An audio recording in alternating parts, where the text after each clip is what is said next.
In 360 BC, Plato wrote what is perhaps one of the most intriguing and enduring stories of all time, the legend of Atlantis. According to Plato, Atlantis was a prosperous city-state west of the Mediterranean, located beyond the Pillars of Hercules, which we now call as the Strait of Gibraltar. It wasn't only a mere city-state, but an entire island nation ruled by noble and powerful people, rich with precious stones and metals, and a literal paradise on Earth. However, for all its glory and power, Atlantis faced a cataclysm, destroyed by catastrophic earthquakes and floods, before eventually being swallowed by the Great Sea. It was said that the city existed 9,000 years before Plato's time, long before the oldest known civilization flourished in the Near East, in the fertile plains of Mesopotamia. The legend of a great civilization that has existed in the deep trenches of history and forgotten by time has fascinated people throughout the centuries. And yet, it was all fictional, or at least, it is as we know it. But Atlantis wasn't the only ancient civilization that had sparked interest among people. During the Age of Discovery that happened between the 15th century and 17th century, government-funded explorers, adventurers, and sailors were enamored with the City of Gold, leading them to the New World. From the 19th and 20th centuries, archaeologists and explorers from Europe ventured to the east, exploring the remains of ancient Egypt and Mesopotamia, in hopes of unearthing the forgotten past which was only recorded in some of the oldest texts such as the Bible. While Atlantis and the City of Gold remain largely undiscovered and likely mythical, the explorations of the ruins along the Nile and the Fertile Crescent yielded positive results. Not only that, but in other places as well, notably in Mesoamerica, Peru, China, Indus Valley, and the Mediterranean. Humanity has a long-standing fascination with its own origins. We have always been curious about where we came from, and our never-ending search for ancient civilizations proves that. We continue to press on to find the truth, and the more we dig, the more we find. Thus, our fascination with humanity's beginnings continues to grow. With all the discoveries made up until now, it seems that the puzzle of the origins of human civilization has been completed. Or is it? One question still remains the same.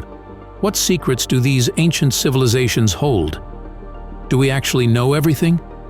Or is it just the beginning of our understanding of the intricate tapestry of the past that we know so little about?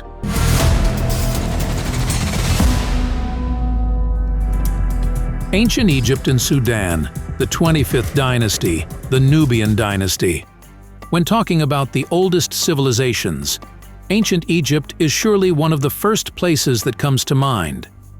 Recorded in the oldest annals of time and even in the Bible, ancient Egypt was once believed to be the earliest civilization in the world, long before the discovery of Sumerian civilization. Recently, however, an even older civilization than the Sumerian was discovered. If you want to know more about it, you will find a link to the video in the description. However, there is one part of the history of ancient Egypt that is relatively unknown to most: the 25th dynasty, also known as the Nubian dynasty, whose origins didn't come from Egypt, but from its neighboring country, which is now modern-day Sudan. Located south of present-day Egypt and upstream from the River Nile was the Kingdom of Kush. The two kingdoms had a long, complex history, characterized by periods of trade, cultural exchange, and conflict. While Kush was under the rule of Egypt for quite some time, the former eventually became so powerful in itself that it conquered Egypt, and its rulers became known as the 25th dynasty. Ruled by black pharaohs from Kush, the 25th dynasty was an interesting yet somehow forgotten part of Egyptian history. Lasting for more than a century from 744 BC to 656 BC, the Nubian dynasty was marked by general political stability, a resurgence in art and culture, and a religious revival. Like other ancient Egyptian dynasties, Kushite kings built pyramids. However, Kushite pyramids were smaller and had steeper sides than their Egyptian counterparts. In addition to their pyramids, the Nubian pharaohs also built impressive temples and palaces with ornate reliefs and inscriptions. The Nubian dynasty and the kingdom of Kush, in general, left a lasting legacy on Egypt and northern Africa as a whole, not only for its impact on art, religion, and culture, but also for how it connected the sub-Saharan Africa, Middle East, and Egypt through trade. If you found it interesting, a detailed video about the Black Pharaohs of Egypt can be found in the description. And now onto Shangri-La.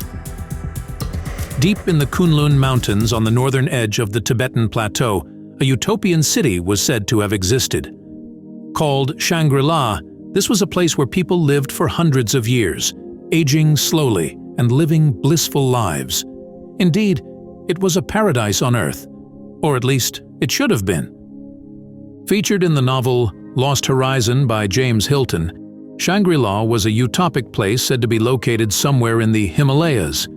In his novel, 4 men found their way to Shangri-La after a plane crash, where its residents live in absolute bliss, sheltered from the pain and suffering of the outside world. While Hilton claimed it was an invention, that didn't stop the readers from wondering if Shangri-La actually existed.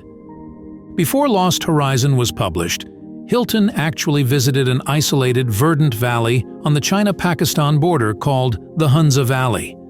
Some people believed that his visit to that place influenced him to create Shangri-La. There are also those who claim that it could be in northern Yunnan province. It's also worth noting that the Buddhist texts actually mention a utopic place called Shambhala. There's also the legend of the Beuls, hidden valleys that can serve as refuge or sanctuary to travelers caught in extreme weather conditions or wild animals. According to Buddhist tradition, however, it was almost impossible to find these places. Doing so could lead to danger and even death.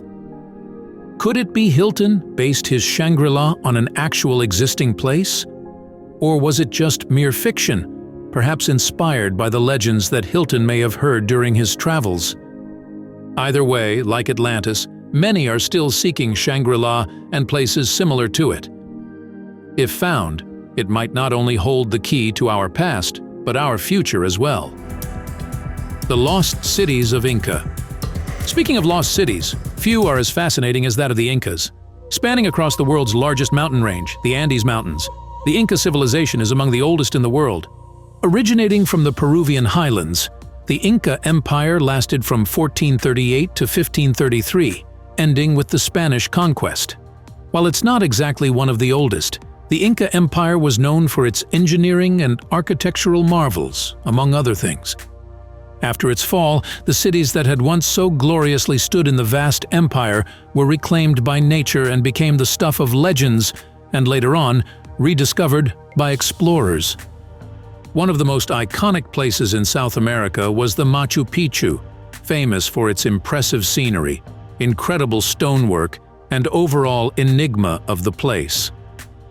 To this day, nobody is certain what the purpose of this place is. Theories range from Machu Picchu being a ceremonial site to it being a noble retreat. Vilcabamba was another of the lost cities of the Inca Empire. Known as the last refuge of the Incas, Vilcabamba was the final stronghold of the Inca resistance against the Spanish conquistadors. After the fall of Cusco, the remnants of the Inca resistance fell back to Vilcabamba before eventually being captured in 1572, marking the end of the empire. For hundreds of years, no one could find the lost city, not even the famous explorer Hiram Bingham. It wasn't until 1964 that Vilcabamba was fully discovered. South America was riddled with legends of golden cities, such as the El Dorado. While the El Dorado wasn't usually associated with the Inca, there was an actual temple covered in gold. Its name was the Coricancha. Dedicated to the sun god Inti, Coricancha was the most important temple in the Inca Empire, built in its capital city, Cusco. While the walls of the temple are now bare, it was said that when the Spanish arrived in Coricancha, the temple walls were covered with sheets of gold, complete with golden statues in the adjacent courtyard.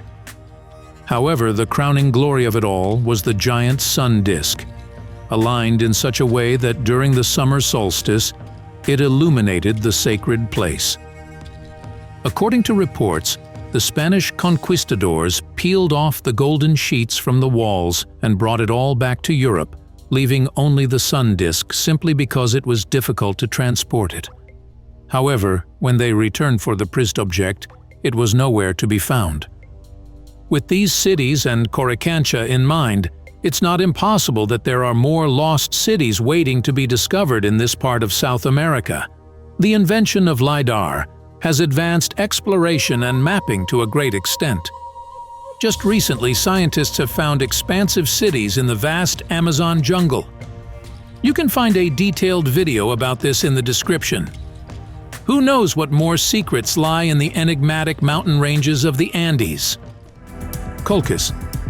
In search of the Golden Fleece. The promise of wealth and treasure was perhaps one of the most powerful driving forces of explorers, aside from the glory of discovering something of note and the thrill of adventure. However, when you think about it, it's nothing new. Even in the early Greek myths, heroes and nobility seek out treasure, both for the purpose of expanding their wealth and power. The quest for the Golden Fleece by Jason and the Argonauts is one of the most famous stories in ancient Greek mythology. According to the myth, King Peleus ordered Jason to get the Golden Fleece from King Aeetes to place him rightfully on the throne of Iolcus in Thessaly. With his band of companions, the Argonauts, Jason set out to Colchis to retrieve the Golden Fleece. He succeeded in obtaining it, thanks to the help of the Colchian princess, Medea. Featured in a myth, Colchis might seem like a fictional place, but it was, in fact, an actual historical region in present-day Georgia. Now, this is where the lines between history and mythology start to blur. While Colchis was a real historical place, the story of Jason was not, or was it? Of course, the mythological aspects of the story, the gods, the golden ram, and the supernatural elements were entirely fictional. Recent studies show that it might have actually been real. According to scientists, the story might have been based on a historical voyage that happened 3,000 to 3,500 years ago. Colchis was once known to the ancient Greeks as a trading hub that used sheepskin to collect gold grains and flakes. As such, the Golden Fleece might not pertain to an actual sheepskin made of pure gold, but rather fleece filled and covered in gold bits. The world is a vast and complex place. While it's tempting and a bit despairing to think that we might have uncovered all of its secrets, the truth is, there is much more to know. These recent discoveries have only shown us that ancient civilizations have more to them than what meets the eye. The things that we thought were entirely fictional might be real, while those that we perceive as fact might be far off than we imagined.